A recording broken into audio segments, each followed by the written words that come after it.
ধৈর্য ধারণকারীরা আমি আল্লাহ তোমাদের সুসংবাদ দিলাম, বিনা হিসাবে জান্নাত দিয়ে দিব। ধৈর্যের সাথে তোমরা সাহায্য প্রার্থনা করো। সালাত নামাজ কয় বেলা? কয় ওয়াক্ত? 5 বেলার নামাজ। আজকে নামাজ নাই, না আমি পড়ি। আরে এই পড়ায় হবে না। যেই নামাজ আল্লাহর সাথে তোমার কথা হবে ওই নামাজ পড়ো। নামাজে দাঁড়ায় কথা কও দোকানের সাথে, নামাজে দাঁড়াইয়া কথা চলে ফেসবুক, নামাজে দাঁড়ায় কথা চলে মোবাইল নিয়া, নামাজের মধ্যে দাঁড়াইয়া কথা চলে দুনিয়া নিয়া। আল্লাহর সাথে নামাজি বান্দার কথা নাই, ঠিক নেই।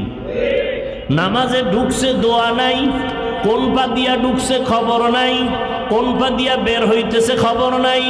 নামাজে মসজিদে যাইয়া দেখে 5 মিনিট বাকি আছে,